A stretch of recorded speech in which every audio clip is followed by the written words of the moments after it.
Hello everyone and welcome back. Today, we're diving into the fourth episode of our story where after the fourth Shinobi War and Naruto's battles with Sasuke and Madara, something restarted his life and they all went back, only they never remembered what happened. He lives a different life with parents he doesn't remember being without. Don't forget to like, share, and subscribe to the channel after watching the video. Let's get started. They were 8 years old, no longer the bottom of the food chain in the academy. They were third years, the middle of the pack, and above all, they sure as hell weren't first years. And so this meant that they could beef up their efforts in the delicate art of taijutsu, an art that was imperative for all aspiring shinobi to learn. And so here they were in the middle of the school grounds, burning with adrenaline and anticipation, watching as droplets of sweat trickled like rain onto the bamboo floorboards.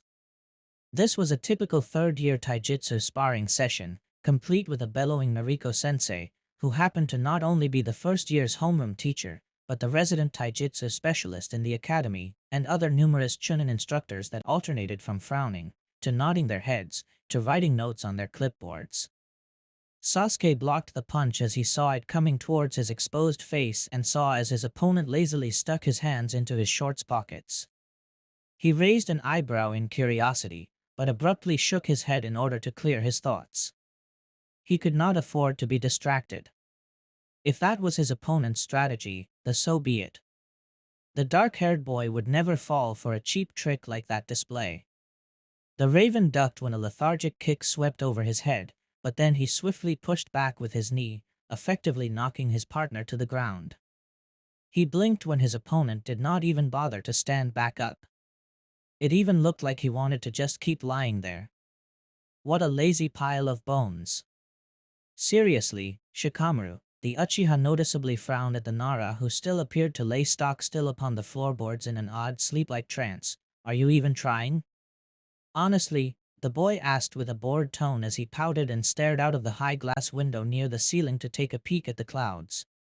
Not really. Sasuke planted a palm on his forehead in exasperation. Figures, he responded with a groan. Needless to say, Sasuke was immediately declared the winner as his opponent had been declared unfit to fight via extreme inability to get off his ass and actually try to hit something for once. Shikamaru didn't feel the need to complain. That was just all in a day's work for a member of the Nara clan. As long as it got him out of doing more troublesome things than he was willing to do, he was totally fine with the circumstances. The duo unceremoniously sat off to the sidelines and watched as Naruto thoroughly defeated a peaky-looking kid that had an abnormally huge nose and a perpetually timid expression painted onto his face. One of the instructors shook his head, ashamed of the student who was now sitting on his behind and rubbing the back of his head with a pout as the teacher reprimanded him for not paying enough attention to taijutsu classes. If he had, maybe he would have been able to land at least one punch or at least blocked something. Naruto plopped himself beside Shikamaru and they all sighed in sync with each other. The boys of the third-year class were more or less finished with their practice time and all that were left was a small group of girls. However, the group of friends was in duress mostly because a pink-haired girl named Sakura Haruno and a blonde girl with hair tied high up into a bun that was called Ino Yamanaka were taking out their frustrations over the affections over the boys again. I told you, Ino pig. Sakura spat venomously as she made a sad attempt at a back hook kick. One of them will like me first. Shut up, billboard brow. Ino bellowed when she elbowed at the air, clearly missing her target. I'll have Sasuke or any of his friends before you ever do. You're just an ugly chicken face with a big enough forehead that I can use it to write essays on. The rosette snarled and whipped around, effectively hitting Ino as they both tumbled onto the bamboo panels and went from traditional sparring to a match between admittedly vicious brawling females as they pulled at each other's hair. Each one screamed out curses and colorful insults at the other to the point that everything in the dojo stopped and all activity was now locked onto the yelling pair. The males of the class blinked and some turned to look at the forms of Naruto, Sasuke, and Shikamaru as they toppled over and complained woefully at the scene. Good thing Chuji was out that day because of food poisoning, otherwise they would have more than 3 poor souls on the ground at the moment. A strange and permeating chill engulfed the air and each student tensed briefly as a growling teacher stalked up to the disruptive girls. Sakura and Ino did not seem to notice, however, and were still continuing to go at it with what appeared to be more aggressiveness than just a few seconds prior. Nariko-sensei was definitely not a happy camper. Her dark azure eyes narrowed significantly and her silver braid hung loosely off her shoulder as she leaned in closer to glare at the fighting girls. Her lips twisted into a snarl and she extended out her right arm until it was touching the edge of Ino's jaw, who halted in her actions immediately, and Narkio flicked her painfully there while she used her free arm to lift Sakura by the ear to pull them apart. "What the heck do you two think you're doing?" the teacher thundered angrily. "This is supposed to be a taijutsu lesson and practice class, not a wrestling match with front row seats. You are supposed to be training to become ninja, not wild animals struggling for the last scrap of meat. Do I make myself clear?" The girls hesitated and inched farther away from each other. The older woman stomped a hostile foot onto the floor, which caused a miniature earthquake to reverberate throughout the room, and she placed her hands firmly upon her hips, a look of pure irritation never leaving her face. She roared and said, "Well, I just asked you two idiots a question. Now answer it before I make you write 500 lines after school today." The two glanced at each other and gulped, replying with quick and successive responses of, "Yes, ma'am, you made yourself clear." However, that was obviously not enough because a sadistic smile cracked the Chunin instructor's face in half and they knew that they were nowhere near out of the woods yet. The whole class waited with bated breath for the inevitable punishment to be given out. They actually felt a little sorry for them. "I'll be nice today," said the silver-haired woman with a strange and oddly gleeful look, to the surprise of everyone witnessing it. "I hate writing lines myself. My hand hurts after a while and I have to massage it for about an hour before it gets back to normal and my calluses start disappearing." The girls seemed relieved for a moment as they started nodding in approval, but the woman was not done yet. "So I'll just have you two clean out the toilets in the entire school after class every day for the next week. And not only that," she added deceptively sweetly at the look of terror on both of their young faces, "you'll only be allowed to use latex gloves and soap and no toilet brushes.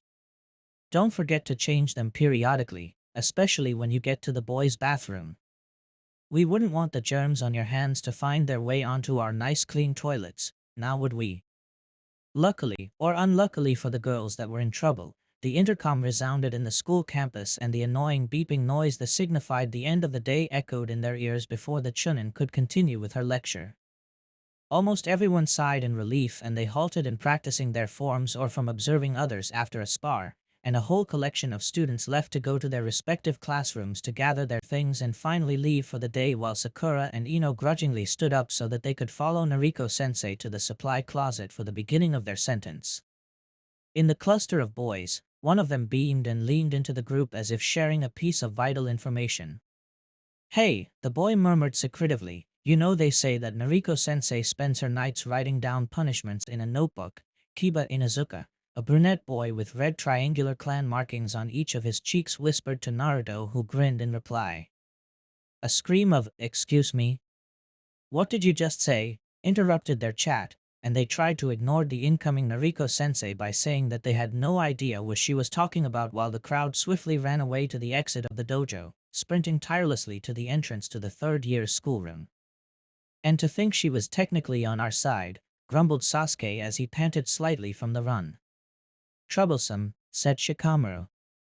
The trio followed their classmates out after picking up various scrolls and blunted kunai from shelves and stuffing them into their bags and backpacks, watching as Kiba started to speak rather animatedly about what sounded like dogs to the same boy that Naruto had beaten earlier. Taking quick glimpses at each other, the friends collectively agreed that they should take a bit of time to visit Chuji to see how he was handling his food-related sickness before heading home. They all thought that it was really a shame that a guy like him that loves food was temporarily betrayed by it. The boys shivered when they made it outside as the weather was getting cold. Autumn had just completed its foray upon the environment, but it had made way for the winter. Even though it did not normally become cold to the point that it was freezing in the land of fire, the climate felt unusually icy this time. Naruto pulled his dark orange jacket closer to his person and led the way to the entrance to the Akimichi compound located on an outer part of the village. The clan needed the space for their large training grounds that usually consisted of vast open areas and gigantic hills. It was imperative to use that space for performing their techniques like the human boulder. Because their practices took up so much room, they were given a fairly sizable piece of land when Konoha was created, and being considered one of the four noble clans along with the Aburame, Uchiha, and the Hyuga was a plus in their favor as well. They nodded to the clan members who were standing nearest to the entrance, the circular symbol of the Akimichi clan painted in bright red upon a pair of greenish-brown wooden gates. The three were let inside and they casually made their way to Chuji's home where they knew they would be eagerly welcomed. "Hey Chuji," shouted the Namikaze happily after he had knocked on the doorframe and slipped off his sandals. "We came to visit you because we thought you'd be bored." It was a highly predictable fact that the main entrance to the household of any Akimichi would first lead to the dining area, and that is exactly what the trio had encountered as soon as they crossed the threshold. Sitting on a fluffed-out red pillow at the base of a grand and elongated table was their friend, unhappily slurping a colorless-looking soup from a porcelain bowl with square patterns painted all over it. "Hi guys," Chuji moaned miserably. "I'm just eating my snack. You can come in. I think my mom knows you're here." Shikamaru raised a thin eyebrow. "What happened and why are you eating that? It can't be that bad. I mean, your mom's a great cook." With a dramatic whimper, Chuji managed to explain to them that his mother had deduced that he had eaten bad rice the previous night when he had ventured out into the kitchen to grab his midnight snack. He had apparently taken the container of rice that she had set aside on the counter to be thrown out with the garbage in the morning. It was a frantic puking session from then on. As for the soup, well, it's chicken broth. The sick child's mother came in just in time to clarify.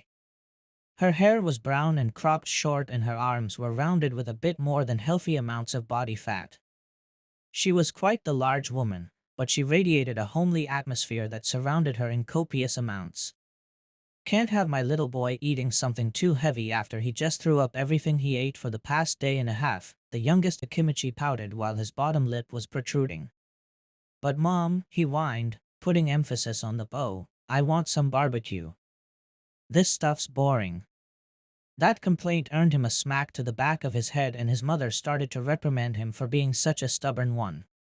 "Really Chuji," the woman sighed, "you either drink up or starve.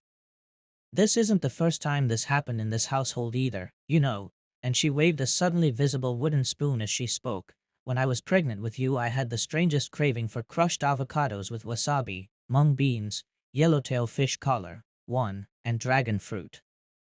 Your father decided to try it and let's just say that the next day I wasn't the one with morning sickness."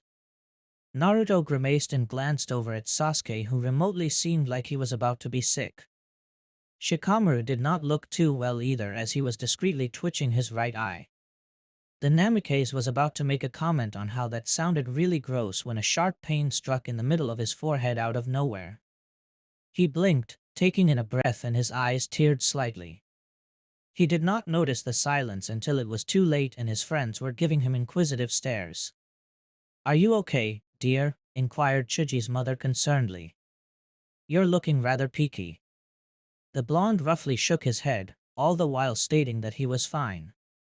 Footsteps interrupted his thought process and a deep, bored voice echoed throughout the room.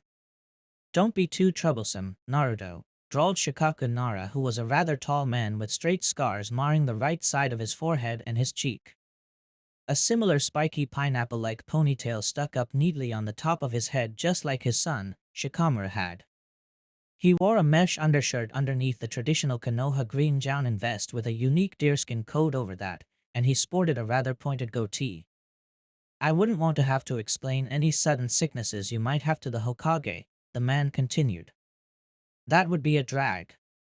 Naruto frowned and rubbed the middle of his forehead, wondering why the pain had turned into a dull but horrifying ache now. The blonde thought that maybe he had a migraine. It definitely did not feel pleasant. "Nah, I think I'm fine," replied Naruto with a sidelong glance to Sasuke, who raised a questioning eyebrow. "I think it's just a headache, but I probably should go just in case I got something. Mom is scary if I don't tell her stuff." Shikamaru complained about his dad arriving at Chuji's in the background because apparently he was there to give the family a good Nara dose of upset stomach medicine. The Nara clan was known for their expertise in creating medicines, because that also meant that his old man would have to walk him home, otherwise Mrs. Nara would surely throw a troublesome fit. Sasuke offered to walk Naruto home, but the friend turned down his offer, saying that it would probably be better if he hung out with the group for a while, and anyway Mikoto was out on a mission, so no one would be at the Uchiha complex to cook anything for dinner. So the blonde got up, waved goodbye, and started on his way home towards the Hokage mansion near the tower and the academy grounds, unconsciously touching his forehead all the while. He soon reached the entranceway and carefully slid off his sandals, noting the familiar presence of the few ANBU operatives that guarded the house at all times, and slipped in through the sliding doors. "I'm home," Naruto bellowed, and he walked over to the kitchen, hoping to sip on a cold glass of water to distract him from his pounding head. The throbbing only seemed to worsen, and it was worrying him. He had never had a headache before. "Oh, Naruto," the melodic speech of his red-headed mother resounded beside him. She noticed her son reaching for a glass in the cupboards on his tiptoes, and she fetched it for him. He opened the refrigerator with a click and pulled out the icy pitcher of water steadily and carefully tipped the container over his glass to catch the soothing liquid. An abrupt harsh pain hit him in the temple again.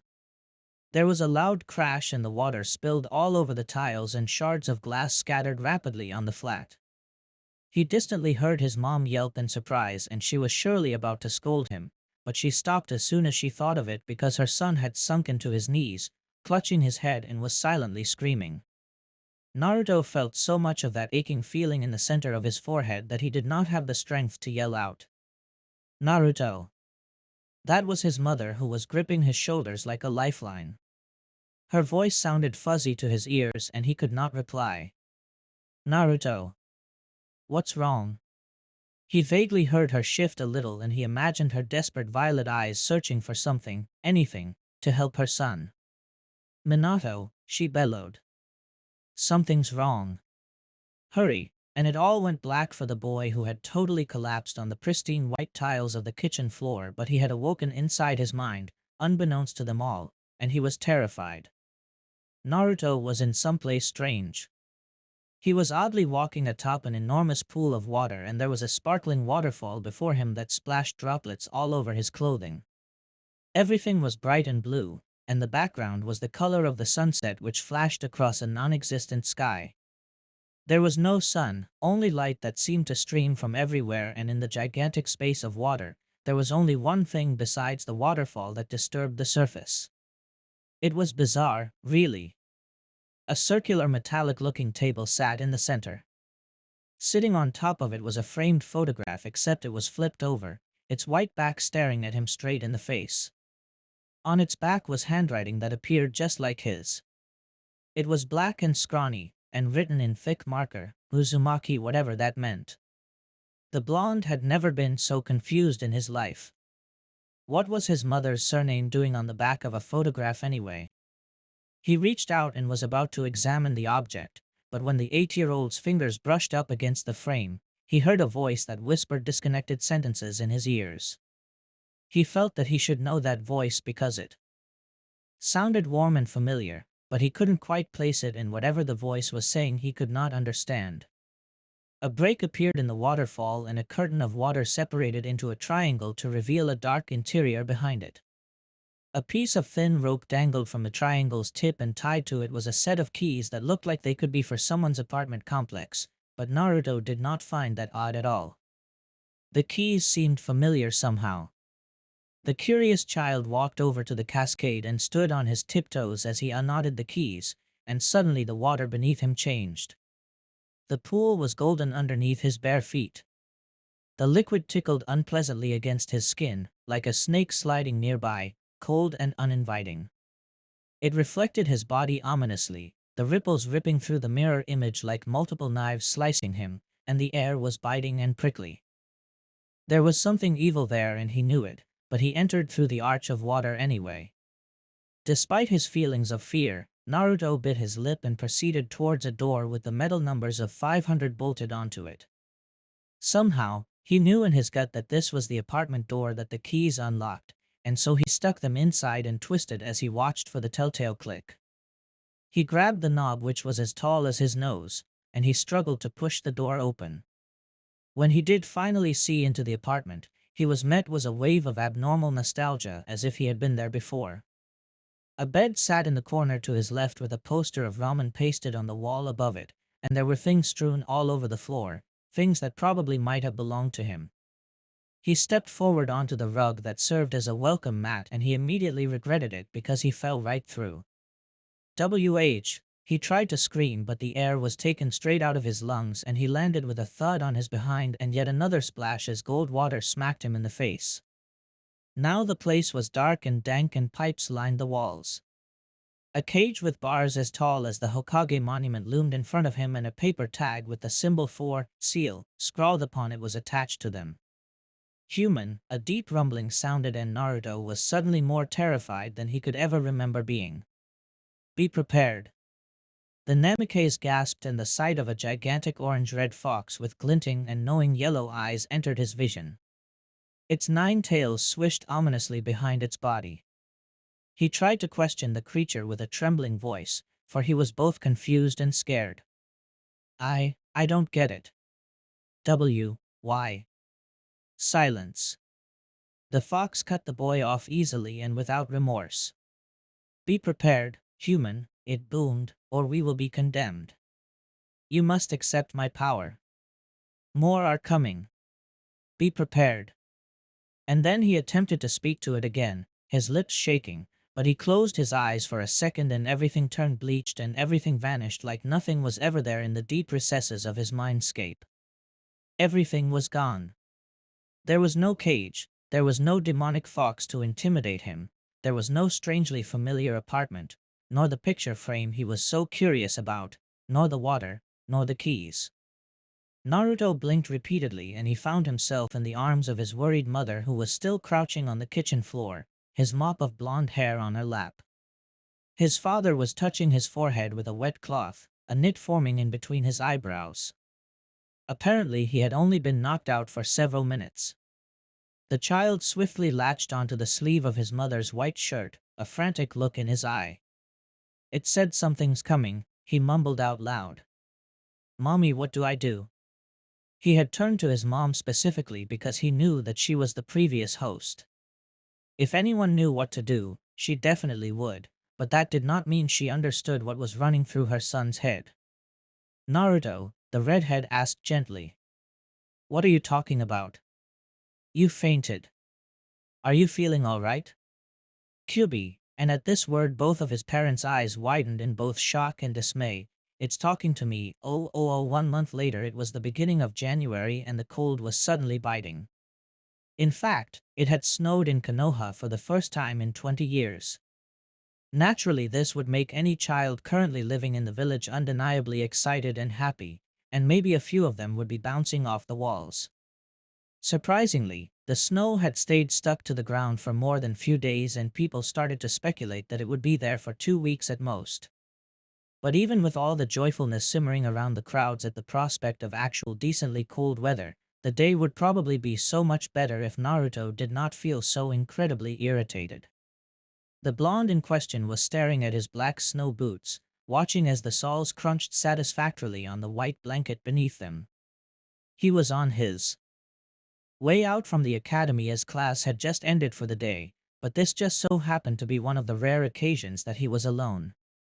Sasuke had to hurriedly exit the classroom to help with chores around his home because apparently important guests from the village hidden in the clouds and from the Sand Village as well were coming to town within the week, and the main clans of Konoha had to be prepared for a timely visit just in case.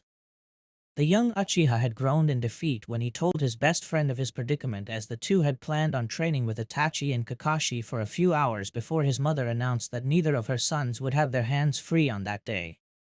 Even Sasuke's older brother seemed just a bit disappointed. Kakashi, on the other hand, was the student of the Yondaime, and even though he had finally laid down his dog mask after almost 8 years of service in the ANBU and even as a captain, he was part of making a good impression. All the political mumbo-jumbo made their heads hurt. Unfortunately, That was not all that was making the Hokage's son so irritated, and that emotion clearly showed up on the scowl that was upon his face. Stupid show, the boy muttered angrily to himself. Stupid test. Stupid dad and him being the Hokage. Stupid school, and he paused abruptly for a split second to stomp a foot onto the ground, leaving a deep impression in the snow as he left behind a trail of footprints and petulantly continued on his way home, a frown forming. So to top off the fact that his plans to train with his friend were nipped in the bud, there was an annoying little prick named Sho Sato that marred what could be his cheerful thoughts. Naruto could have been totally content with himself because they had recently taken an exam on hand seals in the academy and he had aced it. If he were honest with himself, hand seals really were not his forte. The concept appeared so foreign to him most times that he would sometimes begin to wonder how he had gotten so far in his shinobi training in the first place. After all, making hand signs and positioning your fingers into the right places for certain techniques was an integral part of being a ninja. Nonetheless, the boy was so pleased with his accomplishment. He had worked hard to do well on that test and stared at his ninja hand signs and basic techniques textbook for hours, trying to ingrain the information in his head. He had not done too well on the small quizzes his class had received on hand signs previously, and he had this incredible urge to redeem himself and make his parents proud. He wanted to be a talented ninja that his village and his family could flaunt around and be honored to have produced.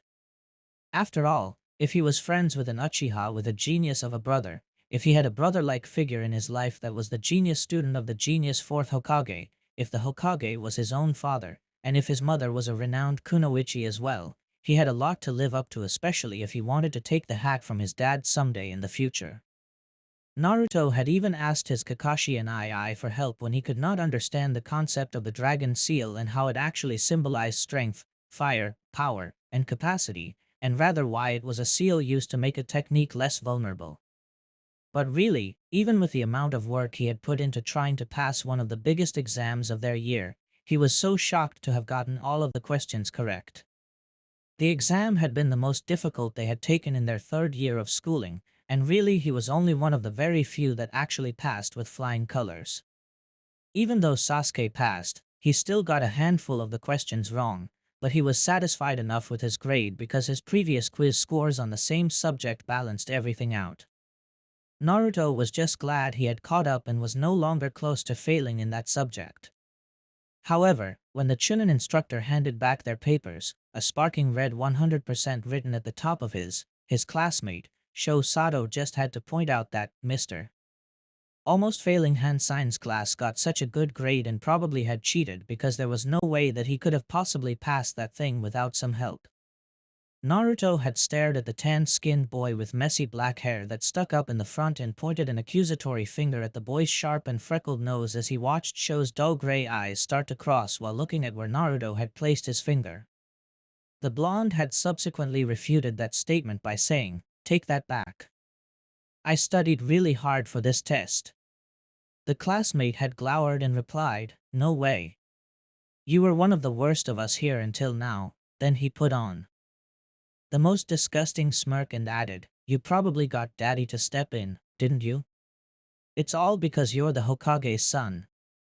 The Namikaze shuddered at the memory and how absolutely furious he had gotten afterward.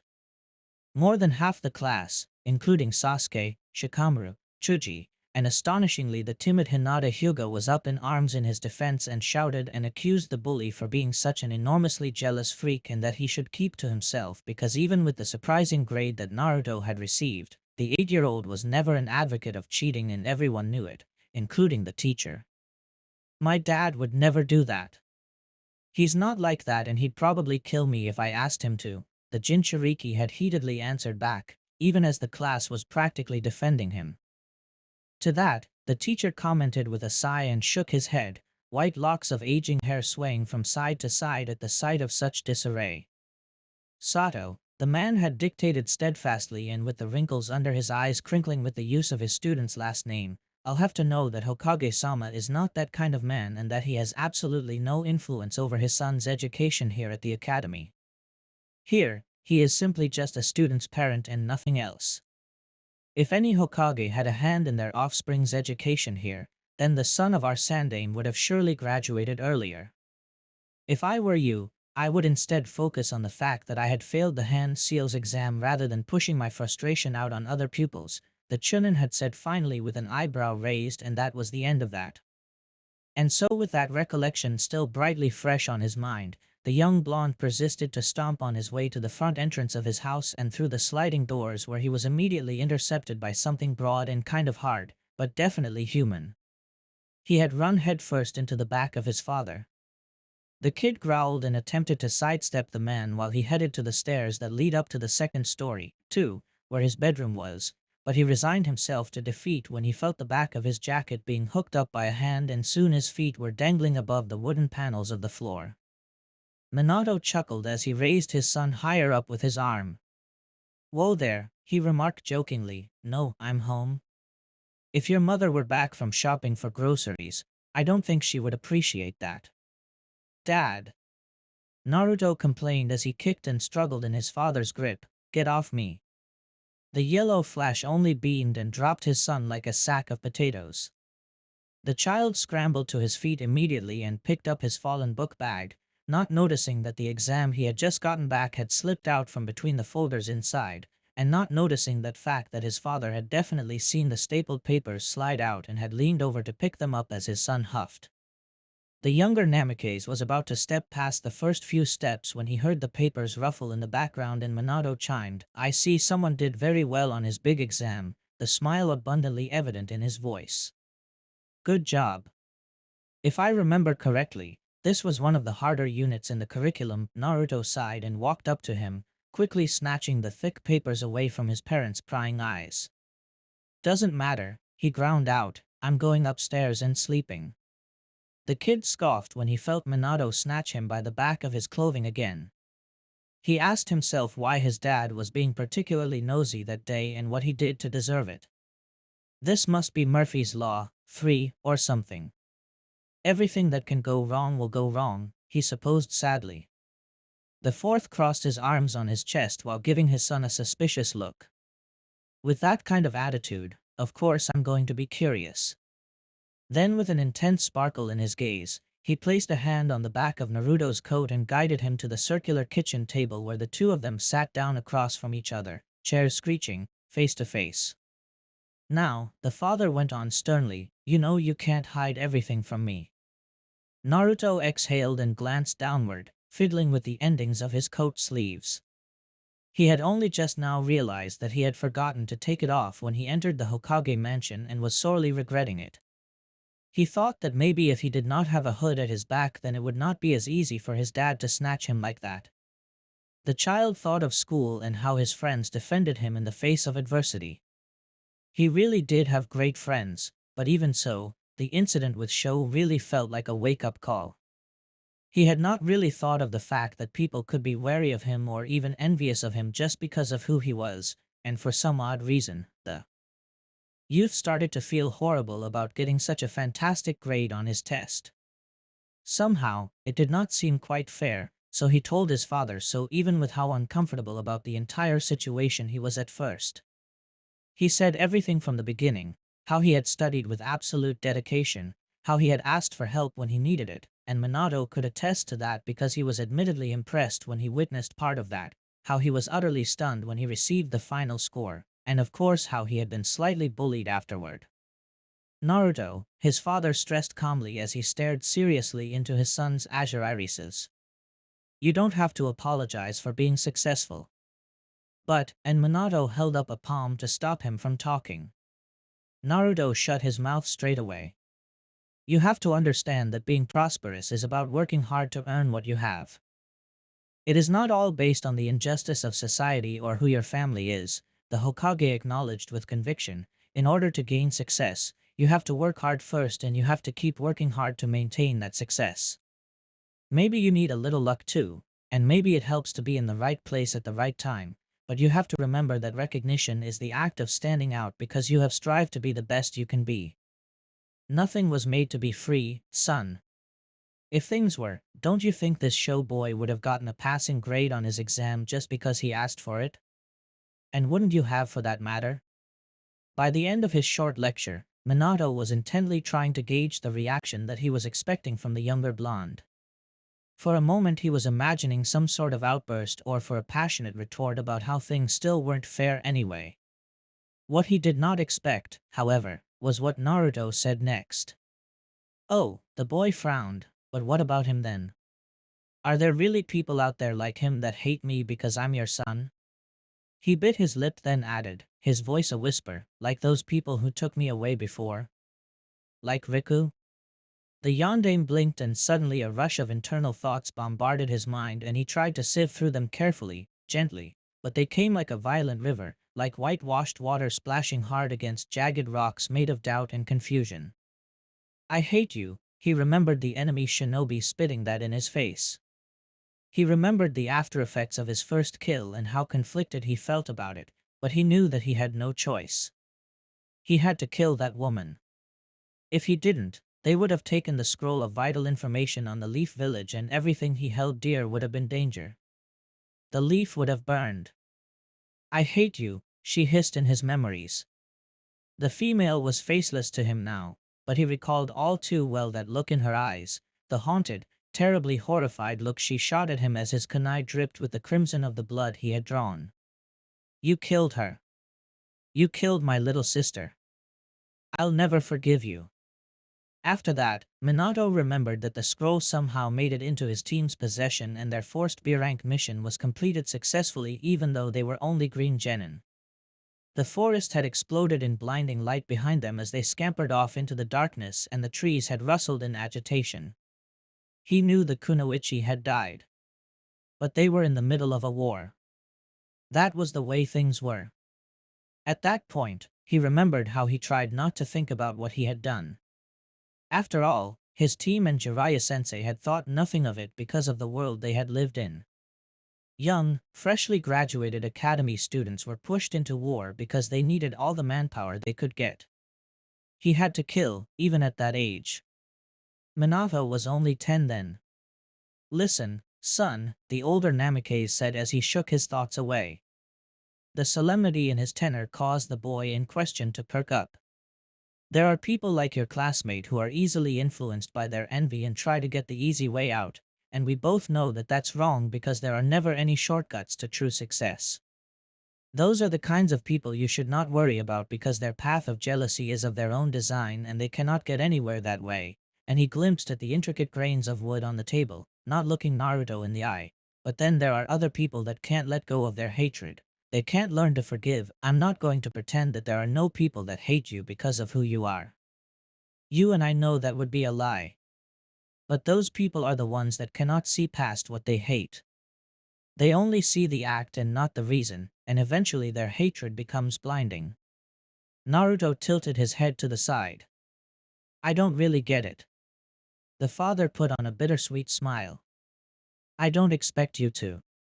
I don't understand it either, and... He shook his head at the belief, but we're human, you know. We love and we hate and often the two come together. They are my enemies because I was forced to defend my home in the war back then, and they hate me because I succeeded many times. I suppose you can say that the anger is justified, but two wrongs don't make a right. He saw his son stare at him in awe for the first time and he relaxed his shoulders. This is the kind of world we live in, but you can avoid that cycle too, like many others before have, if only you just make an attempt to understand why someone despises you rather than concentrating on hating them back. You need to learn forgiveness. Okay, said the younger of the two. I promise to always get past my hatred. The pair sat in silence for a while after that, both basking in the gravity of what those words held, and for the first time, Minato realized that he should put his own lesson to use because he really needed to learn to forgive as well. There was a good amount of people that he had yet to fully forgive. But in the moment, it was just the two of them, sitting there and understanding the things they never thought they could understand, and eventually they stood up together in unison when they heard the loud bang that indicated the incoming red tornado that was Kushina. For that short while, Kushina excitedly added into the mix. They were just a family and not a family of shinobi. The mother was barking orders at her husband and son who were unwittingly agreeing to do everything she commanded. They were probably going to have guests after all, and she pointedly glared at Minato, who explained to Naruto that Suna and Kyuma were coming that week and all the significant clans and the Hokage had to make a great impression, but he supposed that he had already figured that out, considering his best friend was an Uchiha. So they were normal for a bit. Well, as normal as they could get. Minato was ushered off to sweep the staircase and Naruto was told to make the living room appear presentable. Kushina, why does our son get the easy job? Naruto never got the nap he deserved, but at least the house was clean enough for the political figures to invade it. The week was at its middle and that meant that the emissaries from the Sand and Cloud would come knocking at their front door that very day. Minato grumbled as he thought about that, laying his forehead on the wide desktop before him and lifting it up in seconds. The Hokage's office was as organized as it could get. The usually towering piles of paperwork were at considerably lowered stacks, but that also meant that the Hokage had been there since the crack of dawn the previous day and it was already afternoon a day later. He had not been home in more than 24 hours because he had to finish as much paperwork as possible before the peace talks could come into fruition. It was times like these that he was grateful to have such an understanding family because his wife and son decided to have a sleepover in his office with him. Of course, nothing helped when they had to leave and his super pervert of a teacher had sauntered in afterward. Honestly, Minato, Jiraiya laughed boisterously. You're too idealistic for your own good.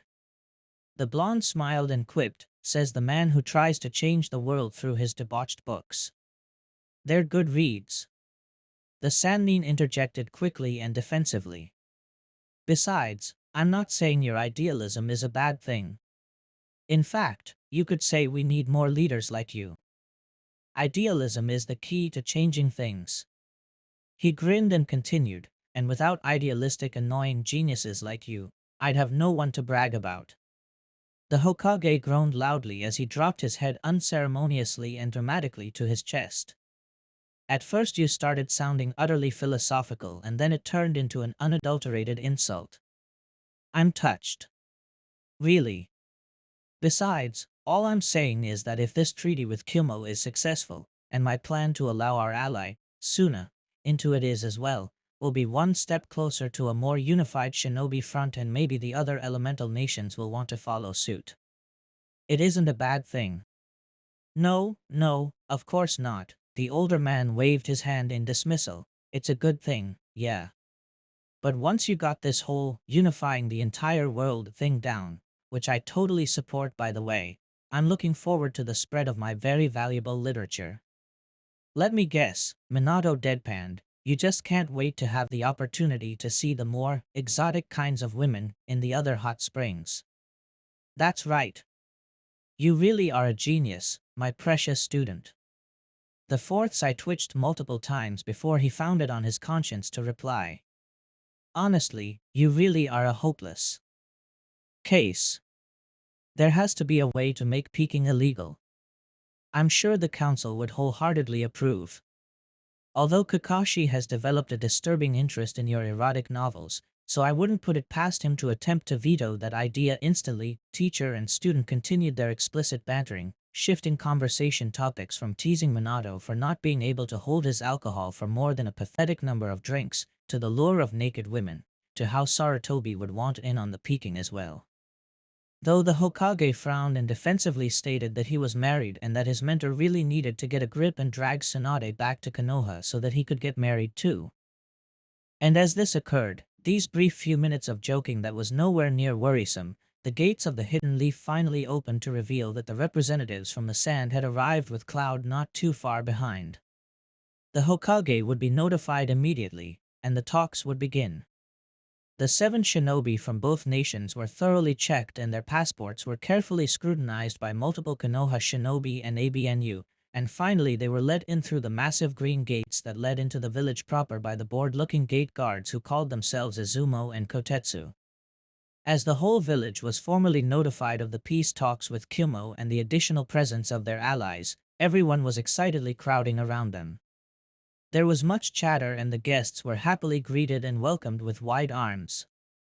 Civilians threw confetti from the rooftops as many knew that Kumo had been their adversary in recent years virtually almost as much as IWA had been.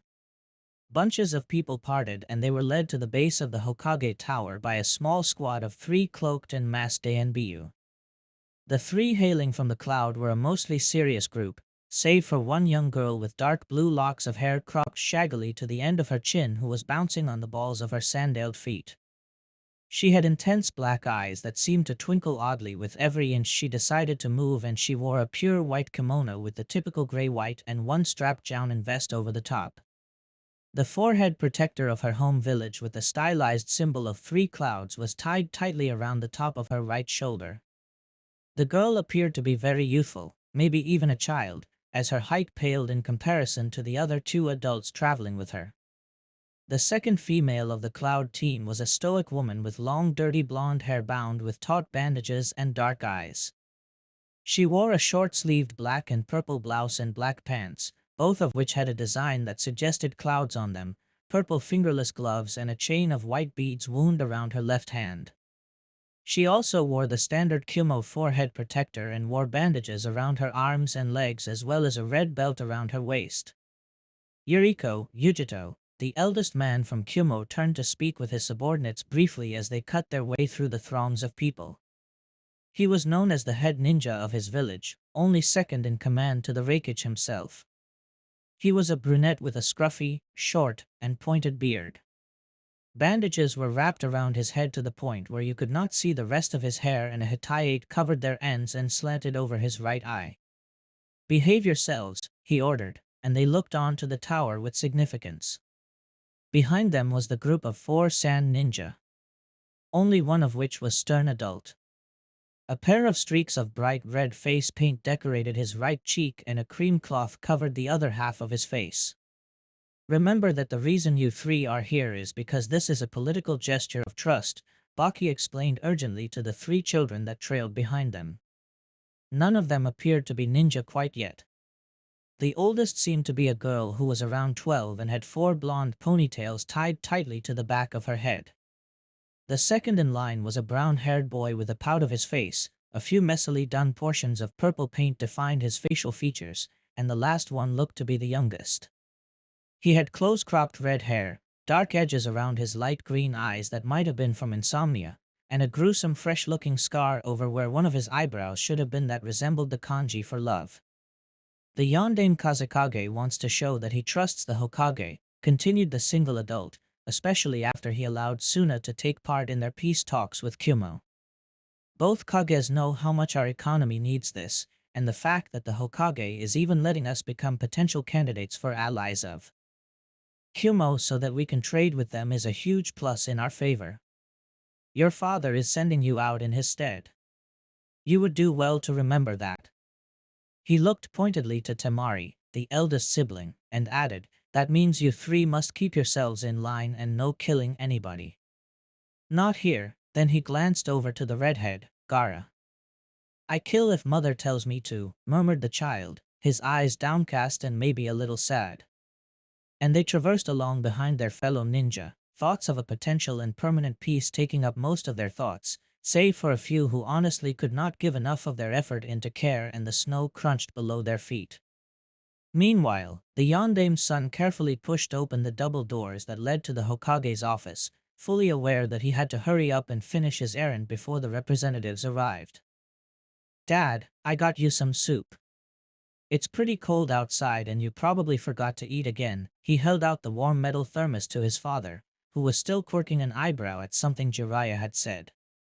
Exhaling, the Hokage replied that he would make sure to eat it before things got overly busy and that Naruto really should head back out because their guests would be in the office in minutes. And speaking of that, Minato craned his neck to glimpse over at one of the legendary Sannin. "My perverted sensei should really put away the bottles of sake before anyone notices and decides to tarnish my reputation because of my supposed alcoholic tendencies." "Ah, come on brat," the white-haired adult moaned. "You can't blame me for wanting to test out your alcohol intake. You did say that you've gotten better at it." "Not now, sensei. I'm not Gamabunta." He gestured indignantly to Naruto, who was staring, open-mouthed, at the duo. And my son is here. What kind of horrible influence are you? Why did Kushina and I make you his godfather? What were we thinking? Jiraiya had a wide grin on his expression. If I remember correctly, something along the lines of, "You're a man with true skill, an example we should all follow." I can't think of a finer shinobi than you. You really can't take back your words now. The Hokage objected and Naruto was confused. Then an ANBU wearing a boar's mask poofed into existence before his commander's desk, and the trio in the room could tell that he had been listening in to at least part of the conversation because his whole figure screamed that he was trying to hide his amusement and definitely failing. "Lord Hokage," the shinobi muttered soundly, a slight tone of underlying mirth in his tenor, "the emissaries from Suna and Kumo have come. Shall I let them into your office now?" Well, so much for Naruto leaving before the visitors reached their destination. At that, the leader gave his offspring a look that silently told him that he was to behave and not say anything that was unnecessary for the duration of their stay, to which the boy nodded and agreed with wholeheartedly. He did not want to be the cause of an international dispute. In Shikamaru's terms, that would be highly troublesome. The eldest Namikaze waved at the entrance and instantly 7 shinobi entered into his field of vision. They stood ready and at attention, greeting them with both essential politeness and dignity. But even in the course of action, Naruto suddenly felt extremely uneasy. It was not the fact that he was surrounded by virtually unknown foreign ninja, but the fact that 2 of them really stood out to him. The blonde woman from Kumo barely even twitched, and for some reason that bothered him, and not to mention the creepy boy from Suna that looked to be about his own age who had the dark circles around his eyes. A deep voice from a memory in the not-too-distant past resounded in his head that rumbled, "More are coming. Be prepared." He shuddered unconsciously, thankful that no one noticed his trembling fingers, and he made an attempt to keep his breathing normal. The boy did not care to realize that he was backing up into the darkest corner available until he heard the voice of who he supposed was the leader of the Kumo squad. Apparently, the group was in the middle of introducing themselves. "And who exactly am I speaking with today?" the head jounin inquired with a sigh as he observed the petite blue-haired girl to his left. Then, he furthered in his explanation at the questioning looks of the Konoha shinobi in the room, "My apologies, Hokage-sama, but my subordinate has a bit of a condition, if you will." "The question is necessary." "For Yuri," replied the girl nonchalantly, and who was still as a glass doll, effectively ignoring the heads that turned in her direction. "Then stop staring like that, Yuriko," the man demanded coldly. "It's unnerving. I told you to call me Yuri." And the strange female tilted her head, her eyes still gazing off into the distance somewhere that no one else could see. "And I like staring. It makes me notice things that other people can't." She reached up with a pointed index finger, singling out a certain area of the room with her gesture. "Like the little monster in that corner over there," she sang. Naruto stiffened and his heart pounded painfully in his chest. It wasn't as if he was hiding, he was supposed to be there, but the fact that this eerie teenaged girl had pointed him out like that was scary. And he couldn't help but wonder if this girl knew about his secret, if she had somehow peered deep into his soul and his psyche to see exactly what he had to hide, and his pupils shifted to take a look at the red-headed kid without his consent. The blonde stepped out more into the open and smiled shakily. He did not see the speedily alert gaze of his godfather in response to the comment. "Ah," he stuttered out, "I'm Naruto and Namikaze. Nice to meet you," and he bowed curtly. "Your son, Hokage-sama?" the jounin of the Sand Village asked, and at the confirming nod he received, he inclined his head towards the 8-year-old and said, "Quite pleased and honored that you are here. And we are honored that the Kazekage has taken upon himself to offer the leaf with the confidence of looking after his children while you are here, Baki," complimented Minato as he folded his palms on top of his mahogany desk. "We will be sure to show them around the village during their stay. I'm sure as aspiring genin, it will be in their great interest to learn of another ninja village."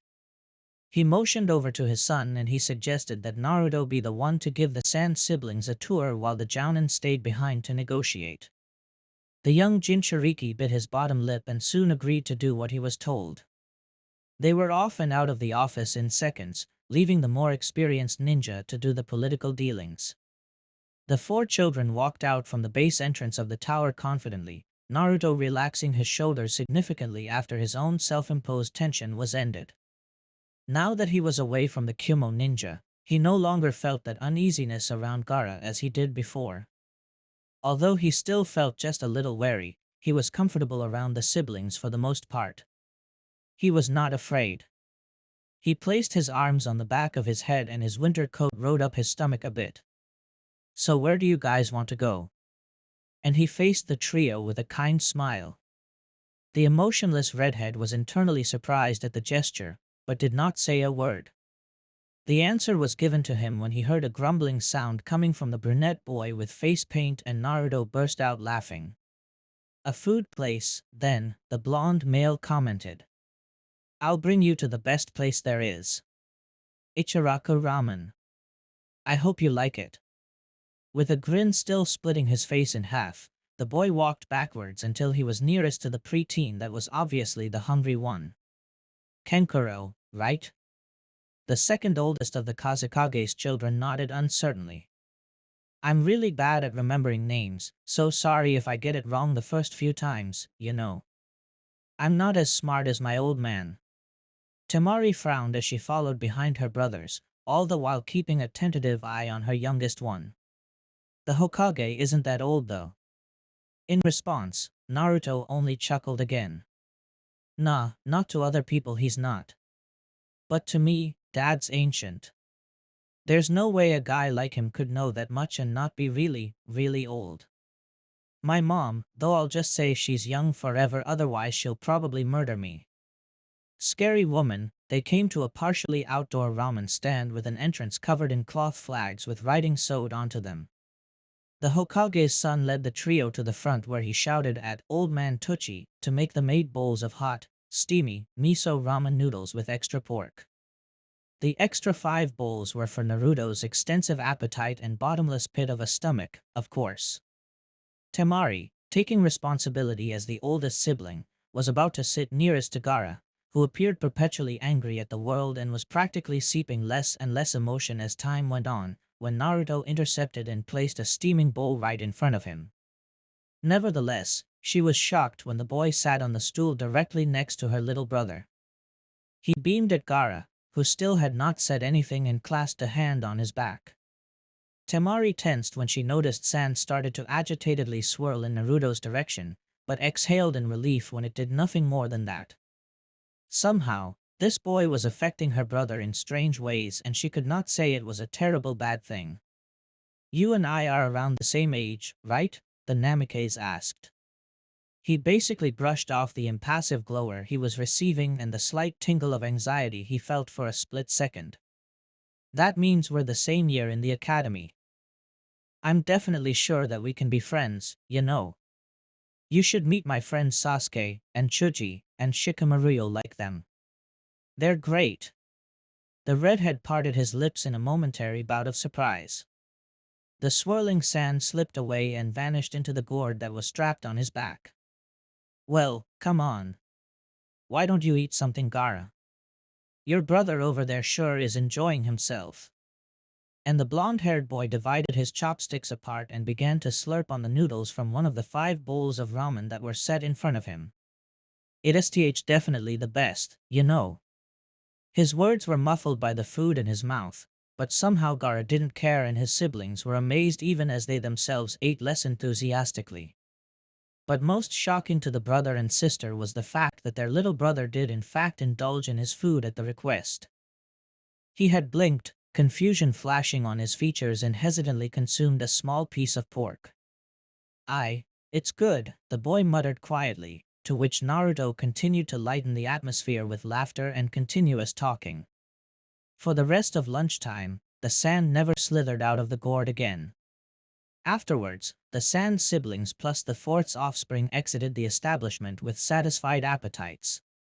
The chatterbox that was Naruto Namikaze asked all 3 siblings a lot of questions, inquiring about life in the Sand village, and adding in his thoughts and experiences with life in the leaf. He pointed out notable areas like the carvings on the Hokage mountain, and he talked about how the curriculum at the academy was for him. But as he led them to the training grounds explicitly reserved for academy students only, Gaara of the Sand could not help but ponder why he felt so attached to this boy, why he even considered thinking of him as a friend of all things. Another resides in him, Mother boomed inside his mind, but he did not understand what that meant. After all, almost a year ago was when the incident happened. Almost as year ago was when Mother wanted to kill his uncle Yashimaru and when the one-tailed Shikaku rampaged the Sand Village. No one seemed to like him before, and even his own family was wary of him at times, but he had accepted it, saying that his heart hurt and that it was a wound he could not seem to heal.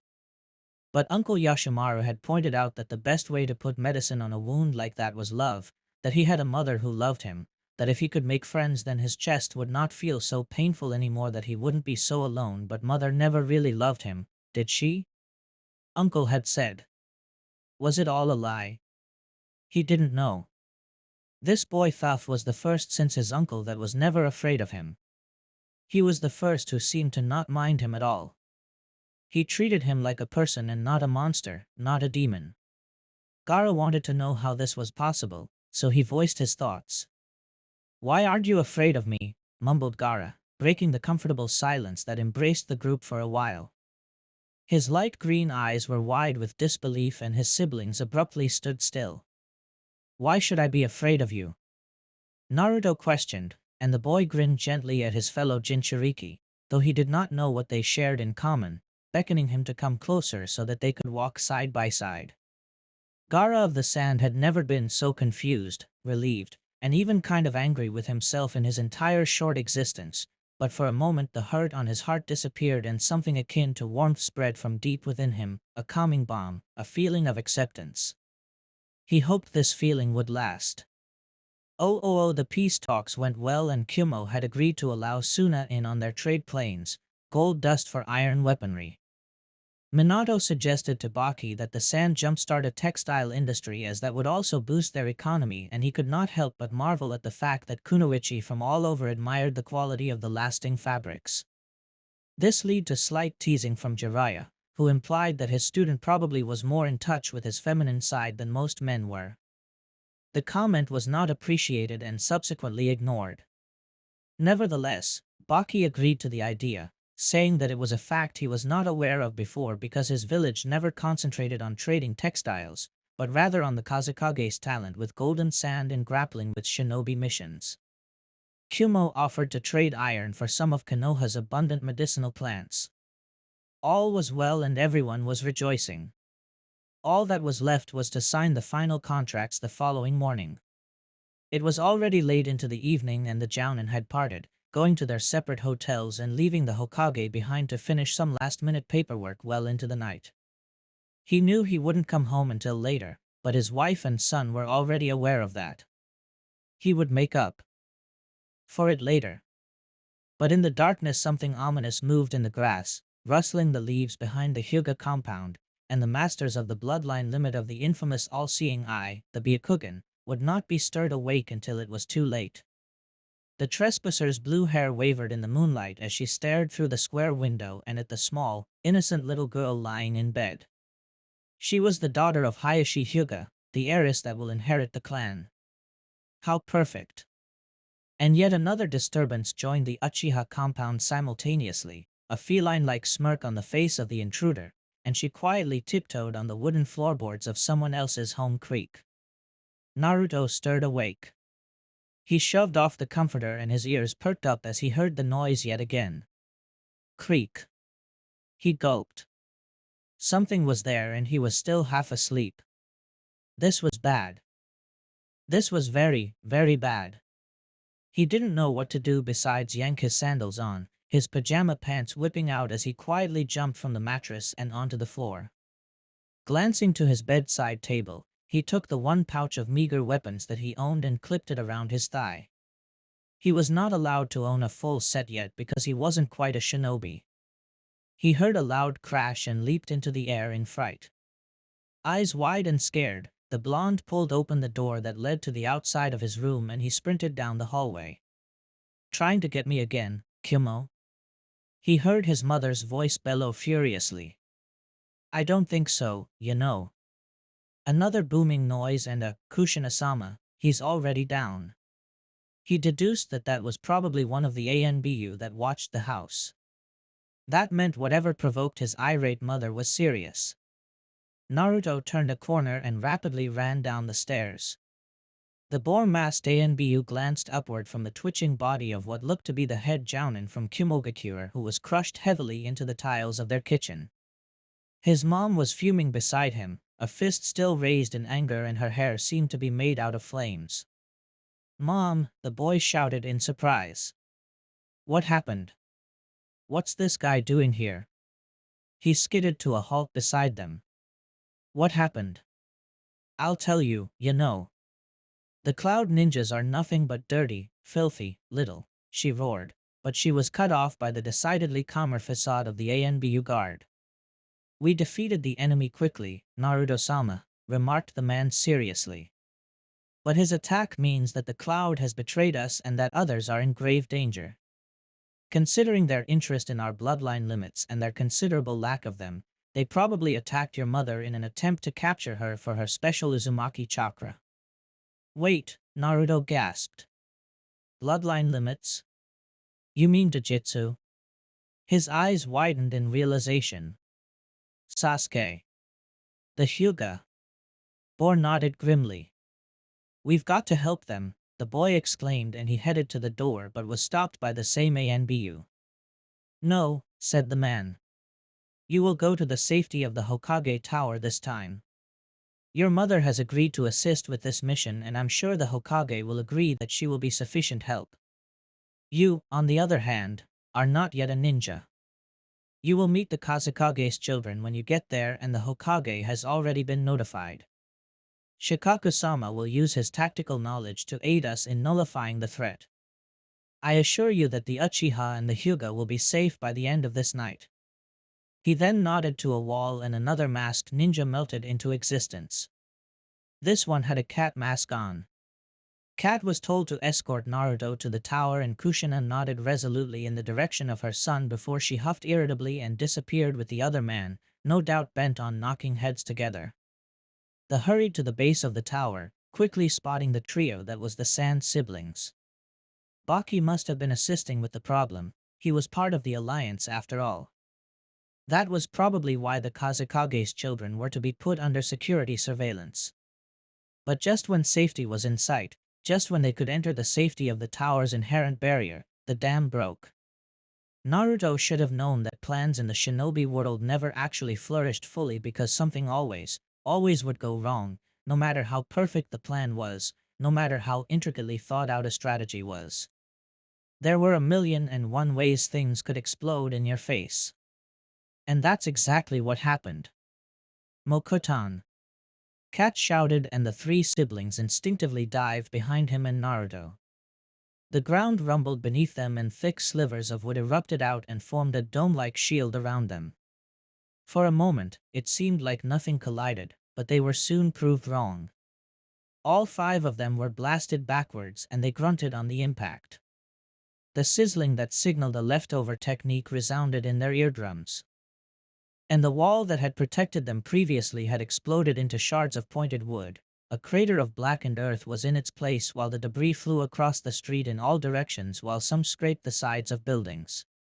A small girl appeared in the smoke. Her hair seemed bluer than it was what Naruto first met her. He fingered the clip of his weapon's pouch and eyes her rippling form cautiously. Her feet were sparkling with tendrils of lightning. That couldn't be good. You're that girl, he mumbled in comprehension as he and the rest of the group stood up. She sighed and looked away like she could not bear to see his face because of fear. I thought we already met, little demon, and both Gaara and Naruto tensed at that statement. I'm not a demon, the Namikaze growled, thoughts rapidly shifting to the very real monster that was locked within his gut. You take that back. I have a name, you know, the girl murmured while biting her lip. For a person who had tried to kill them not a few seconds ago, she looked awfully shy. My name is Yuriko. You can call me Yuri for short, or you could Suddenly she stopped talking altogether and her entire countenance changed.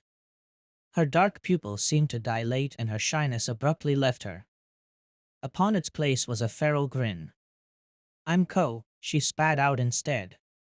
"And I'd like to kill you. I'd like to see you little twerps squirm while I shove my kunai down your throat." Naruto gasped and she ran towards them at an unreal pace. The cloth of her white kimono ruffled in the air and she licked a kunai before throwing it and multiple others towards them. He tried to duck, but he knew that there wasn't enough time to dodge it. A barrier of sand whipped around to block anything from hitting them and he only took a moment to note that it came from the strange clay gourd that Gaara had strapped to his back. Cat stopped for a second, ushering the kids to make run for it, and made a series of hand signs, shouting, "Wood release, wood spikes rising." In quick succession, the technique formed and spikes shot out of the earth with each step Ko took towards them, but she was able to avoid every single one of them, sliding from left to right until one last one rose just in front of the ANBU where she leaped into the air, grin still plastered on her face and two short swords flashed in each of her hands, catching light from the moon. Her knees tucked into her chest and the swords made a deliberate arc until the metal sliced through the man. But instead of the telltale squelching noise, she was met with a plunk. It was a wood clone. Frustrated, she shipped her weapons to her sides and hacked the clone to bits, yelling madly into the night, finally noticing that her prey had disappeared, but she could still find them. She had to. And she too vanished in a twirl. Yuriko may have failed to kidnap the Hyuga brat, but Ko would not fail her mission. She would destroy tonight if she had anything to say about it. And through the evening atmosphere, Naruto and his companions cut through the bushes, leaves cutting at their cheeks. Gaara's sand escaped the confines of its entrapment for time to time, searching for their pursuer. They made it into a clearing that consisted of a river with a red, traditional-looking bridge built over the top of it. Cat put out an arm, indicating that he thought they should rest. They huffed in the background, trying to catch their breaths. A crack, and then, "You think you can escape from me, you stupid little twerps?" And Ko came bounding into the clearing, casting a determined shadow over the group until she flashed above them, zipping into existence. Her feet crackled with lighting like they did before. Bluish-white ribbons of the element began to zap the ground and her unsheathed swords reflected the light produced, blinding them, and she aimed at Naruto. Her foot banged into the rocks beneath her, rocks that just so happened to be right where Naruto was standing not too long ago, and like a strike of lightning hit the earth during a particularly tremendous lightning storm, that spot sizzled then detonated mightily. The boy fell back, breathing deeply. He clutched onto a single shuriken in his pouch and threw it at her nose. She grinned and simply electrified one of her swords, subsequently touching the thrown weapon, and hit it, effectively making the shuriken swivel around and travel to the blonde's head instead. The problem was that this time the metal of the weapon he had released in defense had started to conduct the electricity and was now more deadly than ever. Tiger, rabbit, dog, ram, dragon. Temari deftly made the hand seals for one of the few wind jutsu she was lucky enough to have studied at this age. It was one of those times where she was grateful to be the Yondaine Kazekage's daughter. Wind release, wind cutter technique, she bellowed and a great gust of wind erupted from her hands while she shielded the Hokage's son. "Ha! Wind cancels out lightning. You've got nothing." And true to her word, the wind sliced the shuriken in half, the electricity it produced fizzling out, and the technique slammed Ko squarely in the chest. She would have bled out if not for the swords she used to clock the attack as she crossed them into an X shape. Ko landed on her rear yards away, dust lifting up in response, and instantly rounded bullets made of sand spewed forth towards her prone form and she rolled out of the way, but Kenkuro brought his hands towards him and out of the tips of his fingers shot out strings of blue chakra that attached themselves to her body and arms. "I don't think so, loser," the brunette yelled and she lifted his arms, watching as his opponent's body rose into the sky and twitched as she fought for control. A ripple of lightning surrounded her like armor and Kenkuro was forced backwards as parts of it zapped the places where he was before, causing black hold to mar the grass. But wooden hands came out of seemingly nowhere, Kat controlled them flawlessly and she used them to grip their common adversary even as she started to fall from the air. The wood-fingered wrapped around Ko tightly and she struggled to no end, so much so that the ANBU gritted his teeth and tightened the grip. She gasped out in shock and then her body went limp, suddenly convulsing, and that feral grin wiped off her face. Eerily, back was the shy girl, and now she was begging for help and crying, but none of them would fall for it. Cat crossed his fingers together and the trap morphed into a tall tree-like cage. The girl banged her fists on the bars like her life depended on it. Which, if Naruto was being truthful to himself, it probably did, and he observed as her knuckle turned bloody from trying to break out. "What was that about?" asked Kenkuro, who was dusting his clothes off. "Do you think it's over?" The only real shinobi with the group narrowed his eyes suspiciously behind his porcelain mask. "Something tells me there's more." True to his premonition, sounds came out from the forest grounds that were in front of them, and soon after, out came tumbling a pile of children that consisted of Sasuke, two Hyuga children which Naruto saw was Hinata and her older cousin, Niji, and Shikamaru Nara. From behind them walked out a very serious Mikoto Uchiha. Her dark eyes were livid. Little Hinata looked absolutely terrified, her dark indigo hair was ruffled and her pupilless white eyes were teary.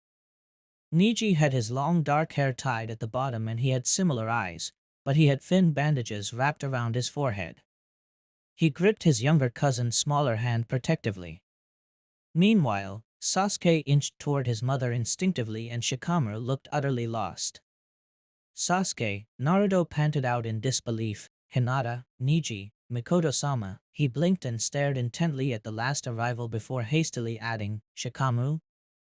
I think I can get why the others are here, but why are you here? You don't have a bloodline." The Nara acknowledged sheepishly. "I might have been pretty stupid and followed Dad and kind of ran into these guys because I got separated. When I heard bloodline limits, well, but your dad's the guy with the strategies. Course he's gonna go and do something dangerous." The Namikes huffed. "So you just decided to follow him into this mess? Are you crazy? I know it was troublesome, but I was worried about you guys, and since you seem to get yourselves into really troublesome situations, you're an idiot." "Shika," the blonde boomed to his friend. Mikoto stomped over to Naruto and Shikamaru and whacked them soundly on the backs of their heads. "Stop arguing," the woman screamed. "There are 10 of us here and only 2 of us are fully trained shinobi. You will listen to any order the both of us give you. Do you understand? We don't have to figure out why each of us is here. I was trusted with the safety of the Hyuga and now the Nara, and I was to bring them to the tower along with Sasuke, which I'm guessing was the same direction you were heading until your little present appeared, correct?" To that she pointed to the trapped and still sobbing Yuriko. Kat nodded in reply for the group. The Uchiha woman scowled. "Anyway, I highly suggest we get out of here as quickly as possible and to the tower because we may have been chased by a present as well." She glanced over at the ANBU and continued firmly, "A two-tailed present." Swiftly, Kat ordered the children to make a run for it, knowing full well that his Mokuton ability would at least be able to hold back a tailed beast for a short while. Mikoto ushered them away and sent a clone after them. If it was a tailed beast she was asking this man to face, he would need all the help he could get. She hoped Kushina could alert her husband quickly because they were going to need his help and fast. The problem was somehow getting the Hokage to the immediate battlefield without the consent of the council. The children shoved through the bushes, wheezing and winded, Naruto in the lead. In the background, the heaviest chakra any of them had felt hit them hard, laying down on them like a thick chainmail coat. Suddenly they couldn't breathe and the air was thick with tension. Gaara tensed nearest to Naruto and his green eyes snapped to attention. "No," the redhead said coolly, "I won't have my existence taken," and he flashed away in less than a second. Temari shouted her brother's name, but they all knew it was futile. "No! Gaara," she cried. "This is bad. This is really bad." She turned to her only remaining sibling who put on a determined face. "Kenkuro." They too almost disappeared, but Naruto halted their advance, touching the forearm of his fellow blonde. A frustrated growl exited his throat. "Does your brother have a demon sealed inside him?" he questioned the sister doggedly. "What?" Her hands lifted to her own weapons pouch on their own accord and she defensively clenched a fist. "That's impossible." "How do you know that?" "What do you want with him?" "You heard me," and his gaze was intriguing to her. She had never seen someone so resolute. He pointed to the clearing they had just left. They could hear the roars of what could not be anything else other than a demon. "You heard them too. The Two Tails was after them, right?" At that, Sasuke nodded in worried confirmation. "I can definitely feel that. And now that your brother is unleashing some of his chakra, I can feel that too," he went on. Temari glanced downward, closing her eyelids in resignation. "Okay, fine," she sneered. "What does this information do for us?" The Jinchuriki blinked and took a deep breath. "It means that you guys need to get out of here," and Sasuke and Shikamaru quickly scanned their mutual friend in anticipation, "because I'm the only one here who stands a chance against that thing." Okay, thought Temari as she watched from behind the bushes while watching Naruto creep back onto the battlefield. Behind her were the other academy students. All of them pretended to accept that they would leave the Namikes behind to take care of their situation, but in the end, not even the Hyuga found it in their hearts to actually do it. "So much for following orders no matter what," she said in her mind. And they followed him up until the moment he began to interfere. It was just as she feared.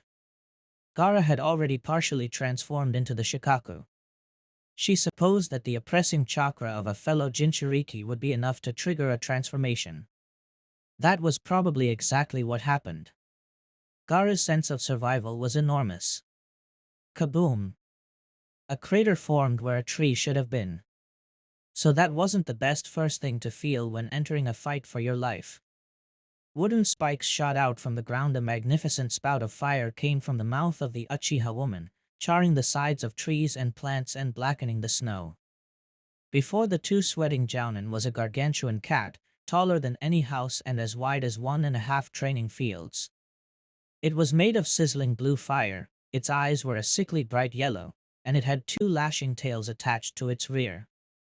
"How the hell are we supposed to fight the two-tailed demon cat?" yelled Mikoto, who barely dodged a paw. Instead, the appendage destroyed the beautiful red bridge that was built across the river behind them. "We have more than that to worry about," the wood-style user gasped as he ducked an extending sand arm that reached towards one of the tails of the giant cat, "because apparently we have the one tails here as well." The fight had become more than just two puny shinobi against one large demon.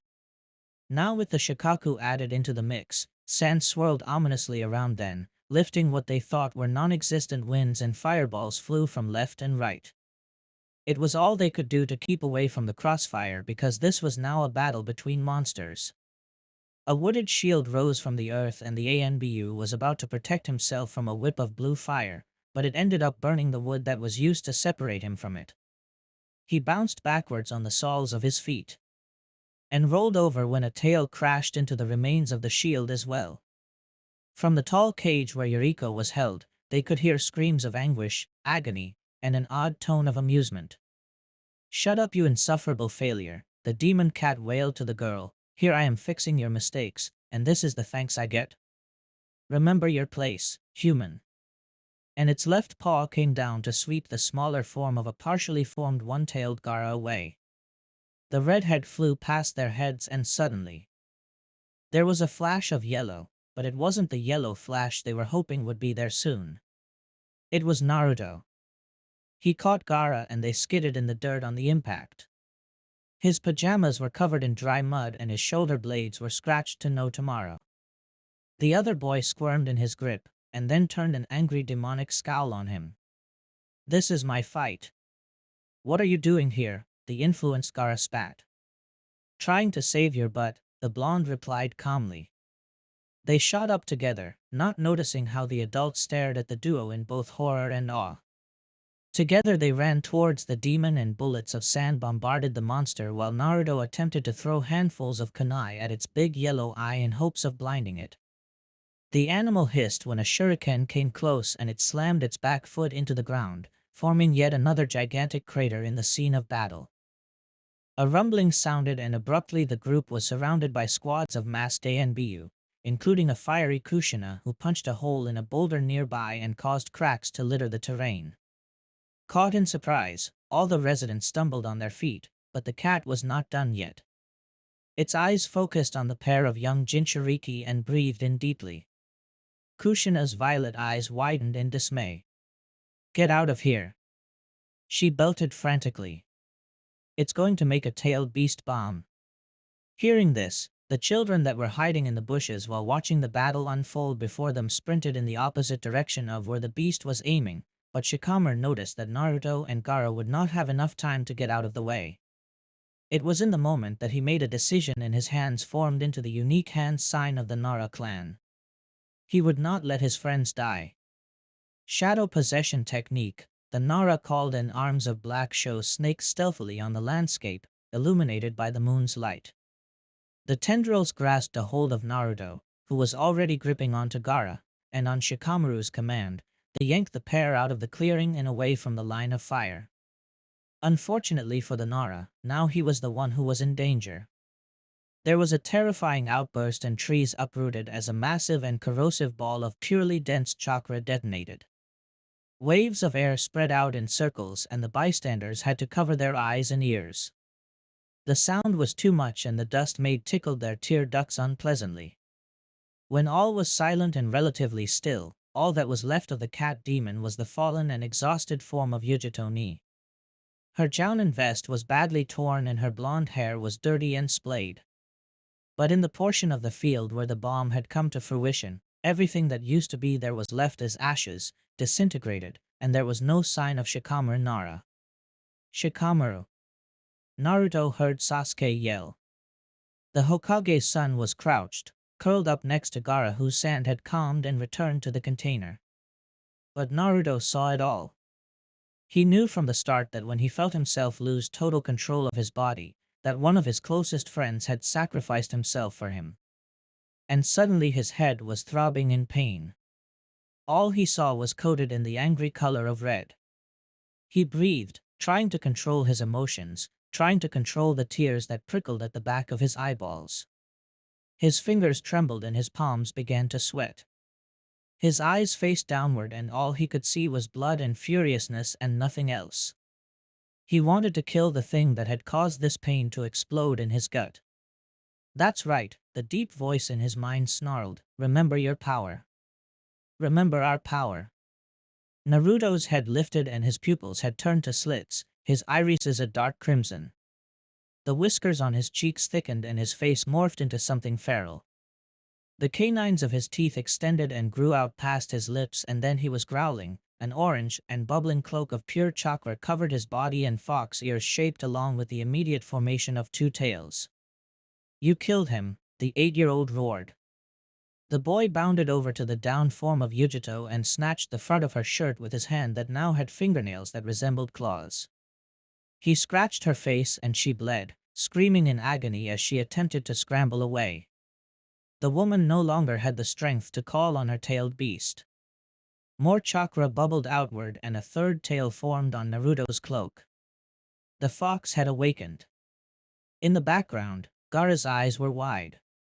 "She's like me, yes," a voice agreed behind the Jinchuriki and he swiveled around to see the form of the Yondaime Hokage.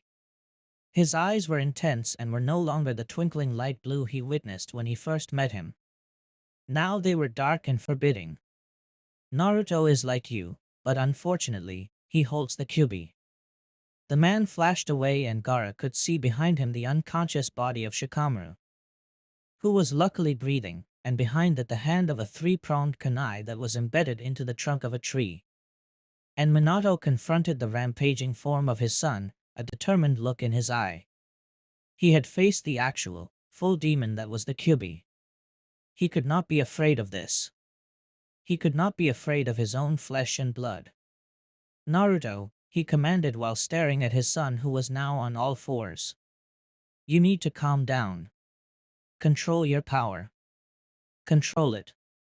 The boy lashed out to his own father and he was blocked by two kunai that zoomed in the moonlight. Control it. Naruto growled and swiped a claw to the Hokage, who easily dodged it and still appeared completely composed despite having to fight his own family. He ducked when both claws came together in an attempt to clasp him and trap him. The bystanders watched on in intense anticipation. Kushina was itching to go out there herself and fix everything. Naruto. Minato bellowed loudly. The others in the clearing were shocked to hear it, especially the ANBU.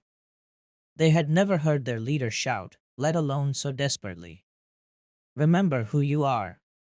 Remember what I told you. And here he flashed away in his trademark move, appearing on top of the seal he had placed on the grass behind his son's feet. You are not a demon. Remember. I told you. You have to learn to forgive. He jumped backwards, narrowly missing another blow and added, and Shikamaru is fine. I was able to get him out before anything happened. His son was really acting like a monster now, and that terrified Minato to no end. He didn't want this for Naruto. He didn't want his only child to have to succumb to this kind of torture, to have to be forced to use a power that he did not yet have full control over. But the worst part of it all was that he knew that it was all his fault. He had made that decision 8 years ago. He had made that decision, and now his son had to pay for something he did not willingly do. You promised me that you would always get past hatred. You promised me, Naruto. The wind blew past them, the snow whirling, and the fighting and dodging halted. I promised to always get past my hatred. Naruto remembered he had said something like that and the anger was pushed away to the furthest recesses of his psyche. The fox flowed away and was no more. He no longer felt the need to kill and maim and murder so needlessly anymore, even as Yujito moaned near his person. The child's body stopped instantly at his father's words and he stiffened. The heavy chakra of the demon fox boiled away and vanished, his eyes rolled to the back of his head and he collapsed to his knees, gasping out unintentionally, and his fingernails retracted back to their normal size. Minato was there to catch him before he fell face first into the dirt and light blanket of snow. Good, the father whispered softly, and no one else could hear even if they tried. I knew you would remember. Afterwards, the multitudes of ANBU agents once again took up the entire clearing, which was now utterly destroyed. The red bridge was gone and pieces of it could be seen floating down the half-frozen river. The frosted grass was more black than green, and there was a significantly less amount of trees in the forests than there were mere hours ago. The children were brutally scolded for not following through on orders and Temari was profusely apologizing for the trouble her youngest brother had caused. Gaara was oddly quiet and even though he already had a reserved personality, and he kept staring at the knocked-out Naruto while also looking at his hands like they were somehow different than he remembered them being. Kushina was fussing over her husband and son, the latter of which probably would not wake up for a good day or so, they suspected. The Kumo shinobi were all detained. Yuriko had changed to Ko and was shouting obscenities to her captors, while Yujito was resigned and subdued. Inside, the woman was berating herself for losing to a brat that was way younger than her. Anton, which they found out was the name of the head ninja from the cloud, was sent in for questioning in the torture and interrogation department with extra torture. Inoichi had described the man's questioning to the Hokage and said how Anko sauntered up to Kumo's head ninja, her walk confident with stride, how she leaned in front of him, whether intentionally or unintentionally showing off her assets, they didn't know, and spoke in a low, threatening yet somehow inviting voice.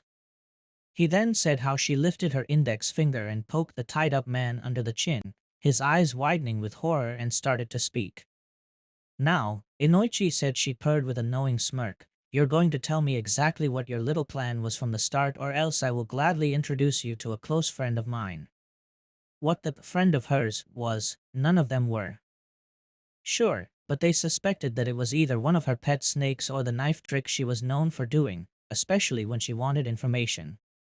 That said, the knife was usually found bloodied and the victim would have disturbing doodles of explicit symbols carved into their bodies when she was done with them.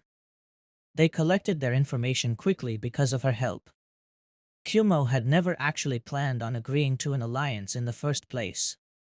The Raikage only wanted an easy route into the village without looking totally suspicious. He also wanted to improve his arsenal of shinobi, quite the predictable move, and he wanted to do that by taking advantage of either the Uzumaki chakra coils, the Uchiha bloodline, or the Hyuga bloodline. The grand prize, of course, would hopefully be the Byakugan, as that was the Dojutsu the conniving man had been eyeing for years. Now, with all the paperwork mostly completed and the Sand Ninja traveling back to their home village, Minato was feeling incredibly guilty, and he voiced his opinion to his only remaining student who stood before him in his office, silver hair swept aside. After all of this, the fourth sighed as he fingered the bristles of one of his inking brushes. I really do feel like I can't be a father to Naruto.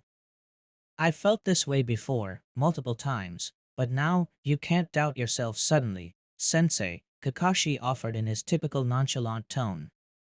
But he saw Gaara and how he turned out, and not to mention that the Kyuubi, the former ANBU, rubbed the back of his head embarrassedly and explained, any man can be a father, and he smiled behind his mask while thinking of his own father, but it takes someone special to be a dad. Minato parted his lips, not knowing what to say to that. Naruto looks up to you, the Hatake continued. If he didn't, would he have listened to you when you tried to stop him from going on as the Kyuubi? A knock echoed on the door, interrupting their conversation. The leader allowed whoever it was inside his workplace, and in came the new ANBU captain that replaced Kakashi, Itachi Uchiha. If I may, Hokage-sama, the teen trailed off, awaiting a reply to which he received an affirmative. All your orders have been taken care of and the enemy shinobi thoroughly imprisoned. We just have to wait for the notification to the Raikage. Right, the blonde agreed. I have already taken care of it. The Uchiha frowned after a pause. We also have the problem of Mizuki, he informed his commander-in-chief. Kakashi-senpai, he gestured toward the other ninja in the room, and I were able to capture him before he succeeded in stealing the scroll of sealing, but the fact that he broke out of prison to do so is worrying. It could mean that someone is helping him. Minato narrowed his eyes. Yes, we've been suspecting treasonous actions beneath Konoha for a couple of years, but were never able to find adequate evidence until now. However, we still don't know who it could be for sure, and it would be too dangerous to make a move now, especially with the position we've put Kumo in. The teenager crinkled his eyebrows together in thought. But Hokage-sama, he wondered, don't you think it's too large of a coincidence that all of this occurred during the Kumo incident? I think you're thinking exactly in line, the fair-haired man decided. But I suspect that whoever planned to use Mizuki now simply used that as a cover. There's no way the Cloud could know about the scroll. It's an S-class village secret that is heavily guarded and only a handful know of it. If you recall, Mizuki was one of its previous guards. I won't deny that this is getting dangerous, though. We need to keep alert. The fact that that traitor wanted the scroll is troubling, seeing as there are many forbidden techniques contained in it, such as the true completed form of the Nidame's impure world resurrection technique. We can't let something like this get into the wrong hands. Itachi nodded once in confirmation. Itachi, the Hokage commanded, and the adolescent was attentive. From now on, you and your squad will be put in charge of protecting that scroll and all of its contents. I want new security measures put in place. You are also to inform the prison that they are to soundly improve their security detail by the end of this week, and an inspection will take place once every month. Yes, Hokage-sama. Dismissed, he said to the both of them, and both ninja vanished in puffs of smoke. Minato took a deep breath. So far, there were so many threats to the leaf, and the problems with the fox were not helping either. The father tried to not let the guilt eat away at him. Kakashi was right. Naruto didn't hate him, he couldn't. Otherwise he would not have taken his lesson so seriously. He decided that he would go home early that day. Then he could see if his son had finally awoken. It had been a Full day since those happenings, and he would be kidding himself if he said that he was not worried. And his thoughts returned to 1 month previously and how Naruto was scared because the Kyuubi had contacted him for the first time. Was that some sort of sign? It might have been. After all, his son did say something about more coming. Maybe that should have been Minato's warning. Maybe he should have been more attentive. Maybe he should have listened. There were too many maybes and too many questions that needed to be answered. But even in that moment, the fourth Hokage was completely human and nowhere near the legendary Yellow Flash he was called so often, because even as much as he wanted to push away the guilt, he still hated himself.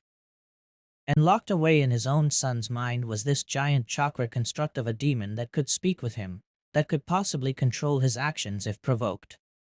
He wondered if the fox was trying to contact Naruto right now, or whether it would be anything significant if it did.